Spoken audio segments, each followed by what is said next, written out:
উৎসব পার্বণ, জন্ম, বিয়েসহ যেকোনো শুভ সংবাদে আত্মীয়স্বজন, পাড়া-প্রতিবেশীদের মাঝে মিষ্টি বিতরণ করা বাঙালির পুরাতন প্রথা। যে কারণে মিষ্টির গুরুত্ব এখনো রয়েছে।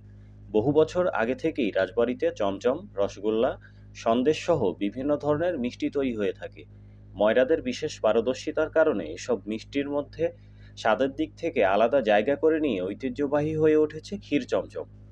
গরুর খাঁটি দুধের তৈরি ক্ষীর ও চিনির মিশ্রণ থাকায় অন্য মিষ্টির থেকে আলাদা স্বাদ হওয়ায় রাজবাড়ির মানুষের কাছে প্রিয় হয়ে উঠেছে ক্ষীর চমচম। শুধু জেলাতেই নয়, যার সুনাম ছড়িয়ে পড়েছে সারা দেশ জুড়ে। রাজবাড়ির মিষ্টি বাংলাদেশের বিভিন্ন জেলা, রাজধানী ঢাকা সহ বিভিন্ন জেলায় রপ্তানি হয় এবং বিদেশেও রপ্তানি হয়।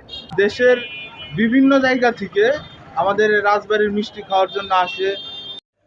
খামারিদের কাছ থেকে দুধ সংগ্রহ করে দীর্ঘ সময় জ্বালিয়ে ছানায় রূপান্তর করা হয়। পরে হাতের সাহায্যে মিষ্টির বল তৈরি করা হয়। এরপর সেটি চুলায় জ্বালিয়ে মিষ্টির রসে বেশ কিছুক্ষণ চুবিয়ে রাখা হয়। পরে দুধের তৈরি শক্ত মাও ভেঙে ক্ষীর বানিয়ে চমচমের ওপর প্রলেপ দিয়ে তৈরি করা হয় সুস্বাদু ক্ষীর চমচম।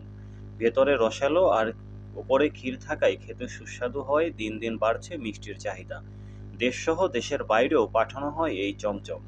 ক্ষীর চমচম ছাড়াও হাবসি, কাপসি, বরফি, ক্ষীর সন্দেশ, কালোজাম, প্যারা সন্দেশ, কাটারি ভোগ, পাপড়ি সন্দেশ সহ ১০০ ধরনের মিষ্টি তৈরি করা হয়। রাজবাড়ির মিষ্টি যে ভালো, আমাদের চমচমটা যে উৎপাদন যে প্রক্রিয়া এবং খাঁটি দুধ দিয়ে যে তৈরি হয়, এটা মানুষের মুখের স্বাদে তারা বলে দিতে পারে যে এটা খাঁটি জিনিস। ক্ষীর চমচম এটা রাজবাড়ির বিখ্যাত একটা আইটেম।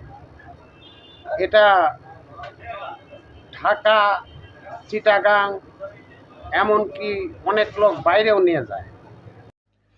এরই মধ্যে রাজবাড়ির ক্ষীর চমচম মানুষের মাঝে ব্যাপক জনপ্রিয় হয়েছে। ক্ষীর চমচমের প্রসার বাড়াতে এবং জিআই পণ্য স্বীকৃতির জন্য কার্যক্রম শুরু করেছে জেলা প্রশাসন। রাজবাড়ির ক্ষীর চমচম এটা ব্যাপক মানুষের মধ্যে জনপ্রিয়তা রয়েছে। এটা খেতে খুবই সুস্বাদু। আমরা চেষ্টা করছি সারা বাংলাদেশে এই মিষ্টির প্রচলন এবং প্রসার ঘটানোর জন্য। এই জন্য জেলা প্রশাসনের উদ্যোগে আমরা রাজবাড়ির যে ক্ষীর চমচম সেটি জিআই পণ্য হিসেবে স্বীকৃতির জন্য কার্যক্রম শুরু করছি। রাজবাড়ির ক্ষীর চমচম জিআই পণ্যের স্বীকৃতি পেলে বিশ্বব্যাপী এর সুনাম ছড়িয়ে পড়বে বলে বলছেন ব্যবসায়ীরা।